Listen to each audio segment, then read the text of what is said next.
Bonjour à tous et bienvenue dans cette vidéo routine capillaire. Aujourd'hui, vous me l'avez demandé, je vais vous présenter les produits que j'utilise pour prendre soin de mes cheveux.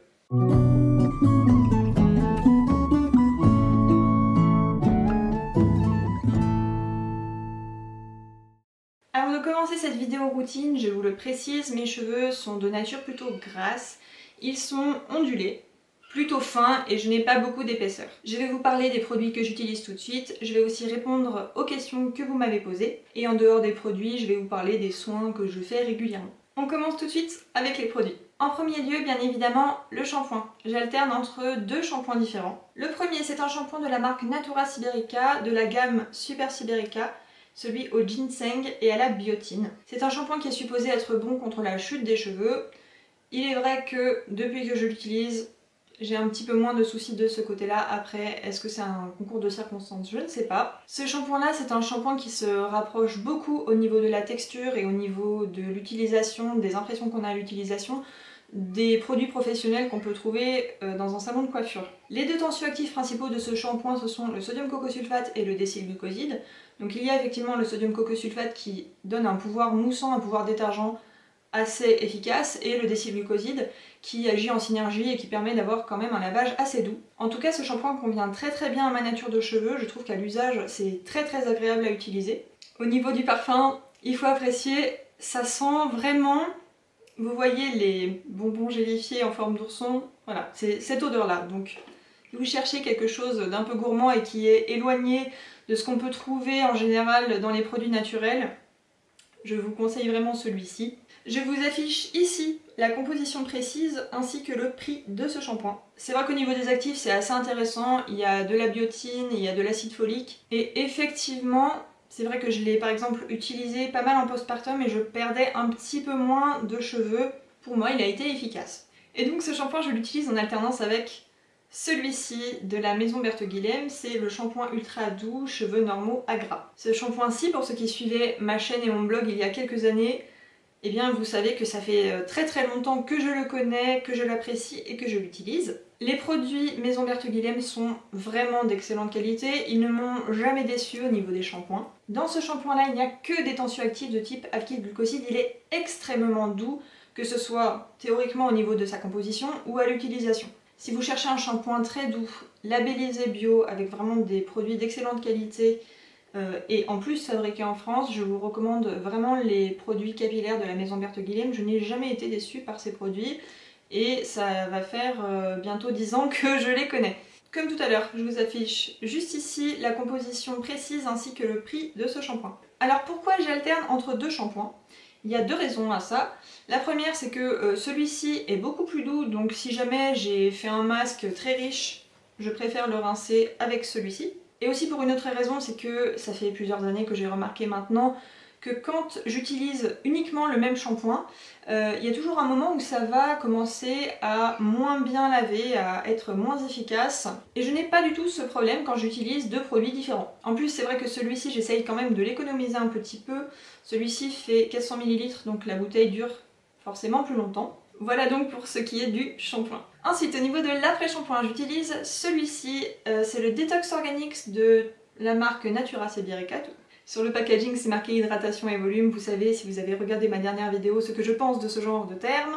Toujours est-il que, effectivement, le produit étant assez léger, je ne perds pas trop mes ondulations, je ne perds pas en volume lorsque je l'utilise. Cet après-shampoing est labellisé bio, pour autant, sachez qu'il contient des ammonium quaternaire. Ici donc, ammonium quaternaire, gomme de guar cationique et distaroyléthyl d'ammonium chloride. Ce sont les quats que mes cheveux tolèrent le mieux. Je n'utilise pas cet après-shampoing systématiquement, c'est-à-dire que je ne l'utilise pas à chaque lavage. Je dirais que je l'utilise une fois sur deux, une fois sur trois. Ça c'est pour des raisons écologiques et aussi parce que je n'ai pas envie d'utiliser systématiquement des ammonium quaternaires. Cependant, sachez que j'ai arrêté d'être aussi vindicative qu'avant concernant l'utilisation des quats parce que ça fait un moment que j'ai remarqué qu'effectivement j'avais les cheveux plus beaux quand j'en utilisais et ce de façon durable parce que ça enrobe le cheveu, ça fait un petit maquillage qui le rend plus brillant. Et contrairement à ce qu'on peut croire et à ce que moi-même je croyais il y a des années, à force de voir, vous savez, cette espèce de schéma où on voit le grignotage des cheveux à cause des silicones ou des ammonium quaternaires, ça n'a pas du tout cet effet-là. Je veux dire, le silicone ou les quats ne grignotent pas les cheveux, effectivement, juste ça les enrobe. Donc on est pour ou contre cet effet. Moi en tout cas, au niveau des résultats, j'en suis très satisfaite. Au niveau de la quantité utilisée, sachez que cette bouteille, je l'ai rachetée au mois de février. Il y a 260 ml, mais je trouve qu'il en faut assez peu finalement, et comme je l'utilise pas souvent, je pense que c'est parti encore pour durer assez longtemps. Ma précédente bouteille a duré 1 an. Et donc voilà pour la composition et pour le prix de cet après-shampoing. Si vous vous posez la question et si ça vous intéresse, les produits Natura Siberica, je les achète sur le site Naturitas. Dernier produit qui fait partie de ma routine de lavage, c'est cet après-shampoing. Je ne l'utilise pas en après-shampoing, je l'utilise en masque avant shampoing. Je l'applique sur cheveux mouillés, ensuite je le laisse poser 15-20 minutes et puis je rince et je fais mon shampoing habituel. En tant qu'après-shampoing, il n'est pas du tout intéressant pour moi parce qu'il n'est pas démêlant. Par contre en masque avant shampoing, il a un effet très adoucissant. Ça me facilite l'application du shampoing après, donc c'est plutôt un bon produit pour cet usage-là. Par contre, je ne sais pas si je vais le racheter parce qu'avant il n'y avait pas d'ammonium quaternaire dans ce produit et maintenant quand je lis les compositions sur les différents sites, il y en a. Donc il va falloir que je trouve un produit équivalent pour me servir de masque avant shampoing. Enfin heureusement ce ne sont pas les produits sans ammonium quaternaire qui manquent maintenant. Ça faisait 1 an et demi que j'achetais ça, je vais acheter autre chose maintenant. Dès que je trouverai un équivalent, je vous en parlerai. Je vous affiche la composition corrigée du coup et le prix juste ici. Vous voyez qu'au niveau du budget, on est toujours à peu près dans la même fourchette. Et nous allons passer aux soins sans rinçage. Je vous disais tout à l'heure que je n'utilise pas cet après-shampoing à chaque fois. Et j'utilise autre chose à la place quand je n'utilise pas d'après-shampoing. Et cette autre chose, c'est je pense une de mes meilleures découvertes produits de ces 10 dernières années. C'est ce produit-là. Alors c'est malheureusement aussi le produit le plus cher de ma sélection, mais pour une fois je trouve que le prix est justifié.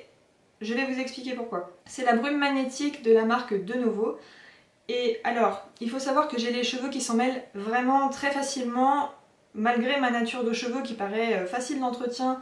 En fait, je prends extrêmement facilement des nœuds, et quand je parle de nœuds, c'est presque des dreads en fait. Donc clairement, si je me lave les cheveux, que je ne mets pas d'après-shampoing, mes cheveux font des paquets et c'est très compliqué à démêler, et ce peu importe le shampoing que j'utilise. Et c'est aussi pour ça que j'avais réintégré les ammonium quaternaires à ma routine, parce que sans quoi je ne trouvais pas de produit naturel qui soit vraiment capable de démêler efficacement mes cheveux. Or j'ai découvert ceci assez récemment, l'année dernière. Cette brume magnétique, il est écrit dessus que c'est un soin gainant pour cheveux secs et fragilisés.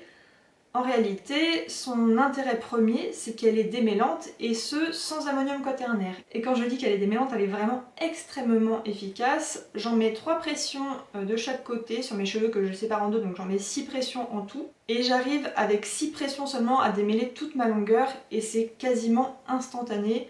Alors elle s'applique sur cheveux mouillés après le shampoing, c'est un soin sans rinçage. Et ce produit-là finalement m'a permis d'économiser de l'après-shampoing et du temps.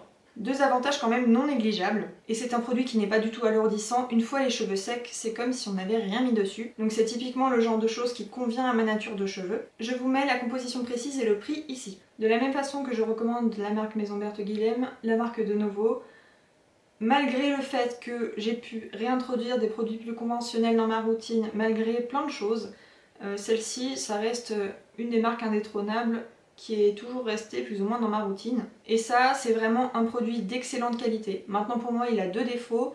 Le premier, c'est son prix qui est effectivement un peu élevé, même si au vu de l'efficacité du produit et au regard du fait que ça descend relativement lentement, le prix se justifie. Le deuxième point négatif, ça c'est à titre tout à fait personnel, c'est le parfum. Je la trouve un petit peu trop parfumée. Donc c'est un petit peu entêtant, ça ne change rien à son efficacité. Voilà pour la brume magnétique. Si vous voulez voir le test, j'ai fait un petit short sur ma chaîne avec l'utilisation de la brume magnétique, donc vous pouvez voir son efficacité sur la vidéo.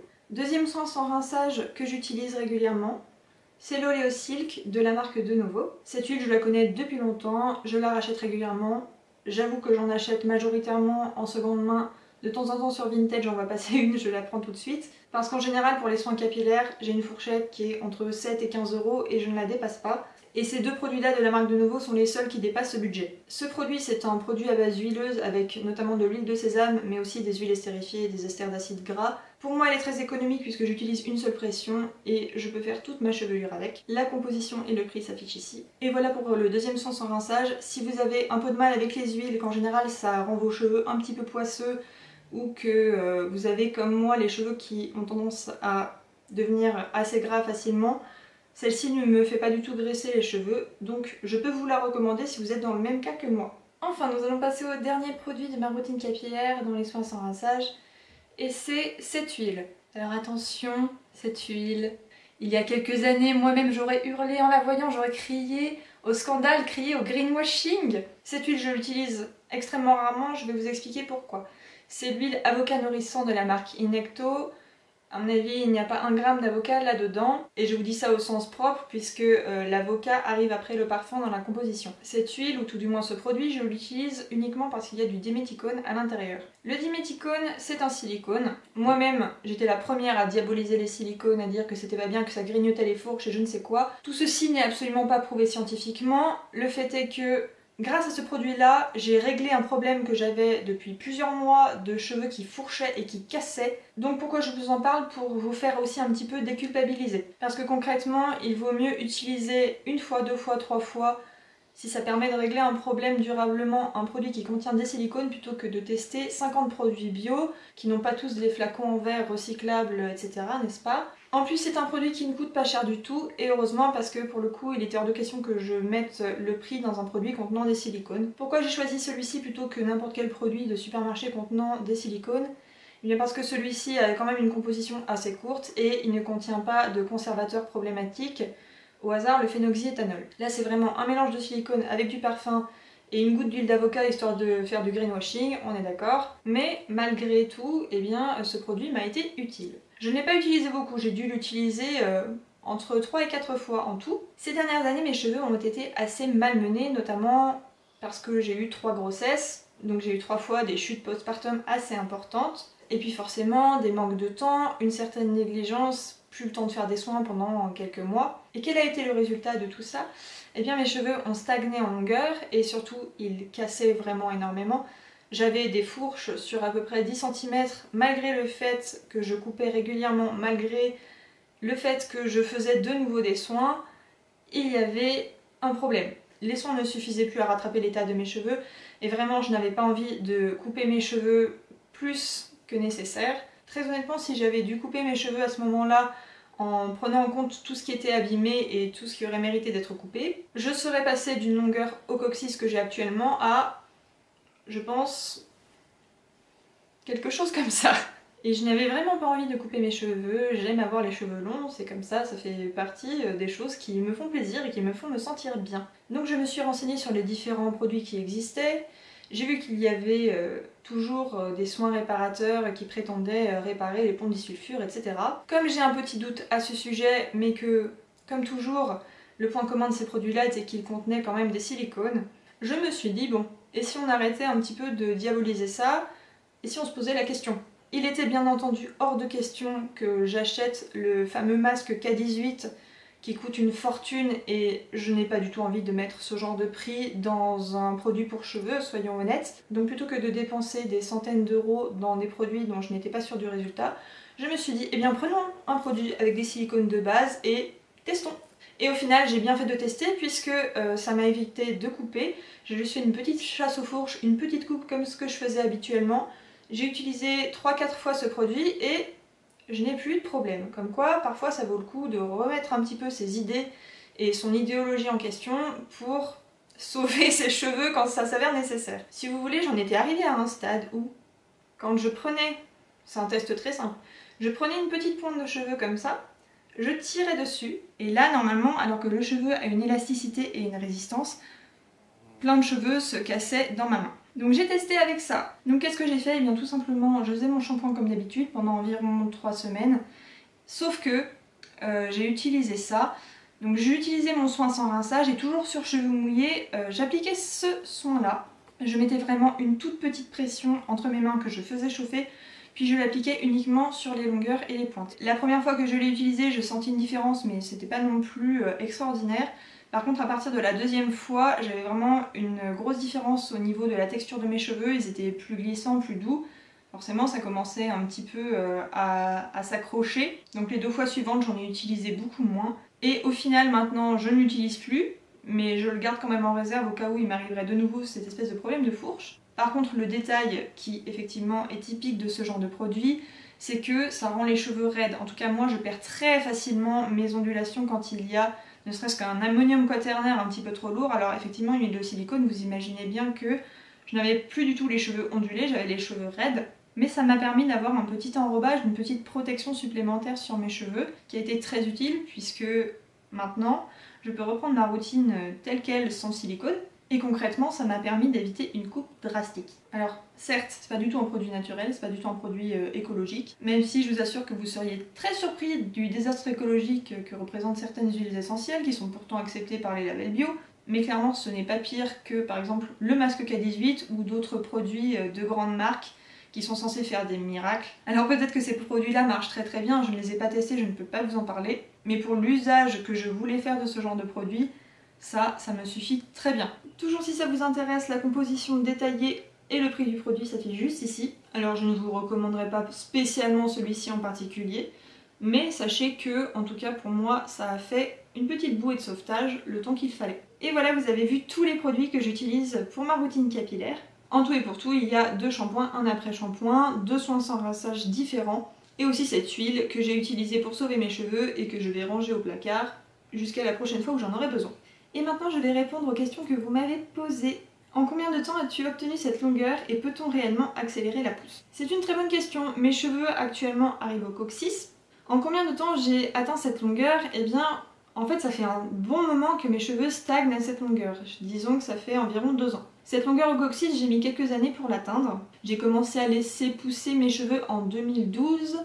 Ils ont atteint la taille aux alentours de 2015-2016. Et après, je pense que j'ai atteint le coccyx en 2018, quelque chose comme ça. Donc on va dire que la longueur au coccyx, j'ai mis entre 6 et 7 ans pour l'avoir. Maintenant, ça fait plusieurs années que mes cheveux stagnent à cette longueur, pour les raisons que je vous ai évoquées précédemment, c'est-à-dire les grossesses successives, les chutes et le manque de temps qui allait avec. Alors maintenant que j'ai de nouveau une bonne routine de soins et que j'ai trouvé des produits efficaces pour quand mes cheveux sont vraiment en mauvais état, je vais voir si j'arrive à dépasser cette longueur, parce que c'est vrai que j'aimerais bien les avoir un petit peu plus longs si je peux. Est-ce que les soins pour accélérer la pousse marchent? Je dirais que oui, il y en a qui marchent. Pour ma part, en 10 ans, parmi toutes les choses que j'ai testées, ce qui a été le plus efficace, c'était le jus de gingembre en utilisation externe. C'est-à-dire qu'avant chaque shampoing, je faisais un masque avec du jus de gingembre en massant le cuir chevelu. Je laissais poser un petit peu et ensuite je rinçais. Et ça, c'est une méthode qui a, pour ma part, accéléré la pousse des cheveux. Maintenant, ces dernières années, j'ai testé des compléments alimentaires, j'ai testé d'autres choses pour la pousse. Les compléments, j'aurais tendance à dire que ça marche uniquement si on a une carence. Et les soins externes pour la pousse, ça peut être une petite aide, mais ça doit rester ponctuel. J'ai testé il y a peu de temps un masque au romarin que j'avais fait moi-même avec du romarin frais. J'ai fait une cure avec ce masque pendant 1 mois et demi et je n'ai pas vu de résultats flagrants. Là encore, c'est pas universel, il y a des choses qui vont peut-être très bien fonctionner sur vous. En tout cas sur moi, le plus efficace, c'est le jus de gingembre. Ça ne convient pas à certaines personnes. Moi, c'est un soin qui, effectivement, fonctionne sur moi. De plus, il y a eu des études faites en Inde au sujet du gingembre qui montreraient effectivement que ça a un impact sur la pousse des cheveux. Je vous mets le lien en dessous dans la description. Donc ça expliquerait aussi pourquoi ça a été efficace sur moi. Pourquoi ce revirement? Hydratation, nutrition, zéro quad, conditionneur, tolérance, silicone. Et bien tout simplement parce que j'essaye d'avoir une approche précise, de voir les choses qui sont prouvées et que j'essaye vraiment de m'affranchir des aspects idéologiques qu'il y a derrière certaines choses. De bonne foi, j'ai moi-même pu croire que certains produits étaient plus efficaces parce qu'ils étaient naturels. Le fait est qu'il y a des ingrédients synthétiques qui sont très efficaces, qui ne sont pas polluants. Vous voyez par exemple que la vitamine C synthétique utilise beaucoup moins de ressources que la vitamine C d'origine naturelle. Donc j'essaye de ne pas être maniaque et de ne pas rester dans des idées que j'ai. J'essaye toujours de me renseigner sur les choses et de voir par moi-même. Et ce raisonnement-là, je ne le tiens pas uniquement pour les cosmétiques, bien évidemment, je le tiens en général. Comment fais-tu pour garder une belle épaisseur jusqu'aux pointes? Eh bien mes cheveux ne sont pas extrêmement épais aux pointes. Là ça ne se voit pas parce que mes pointes sont bouclées, donc il y a un petit effet de masse. Mais si je laisse mes cheveux raides, ils sont encore assez affinés aux pointes. Pour moi, la meilleure manière de compenser ça, et c'est quelque chose que j'ai négligé pendant trop longtemps, c'est de faire des coiffures protectrices. Aujourd'hui, c'est vraiment quelque chose qui fait partie intégrante de ma routine.